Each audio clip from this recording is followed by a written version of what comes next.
Il y a des mariages que tout le monde a déjà abandonnés, sauf Dieu. Aujourd'hui, je te parle du mariage que tu n'as pas encore abandonné. Après avoir parlé de la solitude invisible, des causes spirituelles, de ce qui agit entre vous deux, des 4 actes de restauration, et peut-être tu t'es demandé, est-ce que mon mariage peut vraiment être restauré? Est-ce qu'il n'est pas trop tard? Est-ce que mon mariage peut réellement être réparé? Aujourd'hui, je vais te répondre avec l'histoire la plus puissante que je connaisse dans la Bible. L'histoire d'Osée, le mariage le plus brisé de la Bible. Il y a dans la Bible un homme qu'on appelle Osée. Dieu lui demande quelque chose d'extraordinaire et il dit, va, prends une femme qui se prostitue. Osée 1 au verset 2. Osée obéit. Il épouse Gomère. Ils ont des enfants. Et Gomère, elle part. Elle retourne à sa vie d'avant. Elle abandonne son mari. Elle abandonne ses enfants. C'est le mariage le plus brisé de toute la Bible. Et que fait Dieu? Et que fait Dieu? Il dit à Osée, va encore, prends une femme aimée d'un autre et adultère. Osée 3 au verset 1. Et il lui dit d'aller la rechercher, de la rechercher, de la ramener. Et Osée obéit.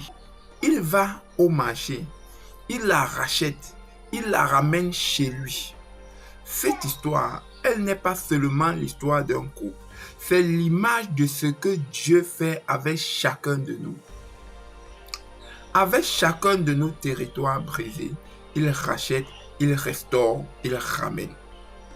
Et si cette restauration a été possible dans le cas de Osée, qu'est-ce que tu dis de ton mariage? Voici ce que nous enseigne cette histoire sur la restauration d'un mariage.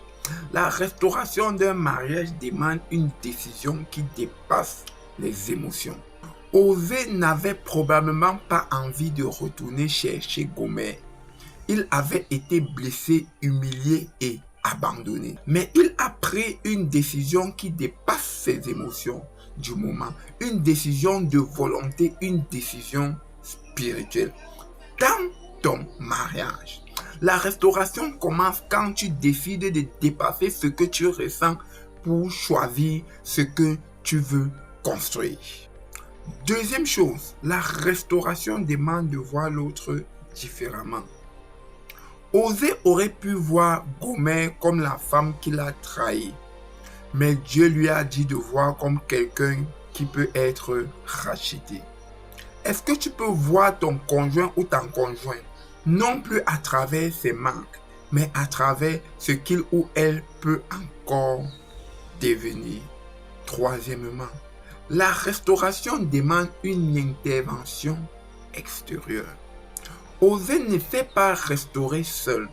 Gomère ne s'est pas restauré seul. Il a fallu une instruction divine, un accompagnement, une directive extérieure. Les mariages qui se restaurent le font rarement seuls. Ils ont besoin d'un accompagnement, d'une prière commune, d'un processus structuré. Alors, voici ce que je te demande de faire à partir de maintenant. Première action. Partage si tu connais un couple qui souffre en silence, qui n'a pas encore abandonné mais qui ne sait plus comment avancer. Envoie-leur cette vidéo, les deux ensemble si possible. Deuxième action. Engage-toi. Rejoins-nous si tu as besoin d'être accompagné, si tu as besoin de partager ou de bavarder avec quelqu'un. Troisième action. Contacte-nous si tu veux qu'on t'accompagne dans ton mariage, si tu veux qu'on prie ensemble sur cette restauration. Osée 3:1 nous dit ceci. Va encore. M. 2 mots. Une décision, une restauration. Il y a des mariages que tout le monde a déjà. Osée 3:1 nous dit ceci.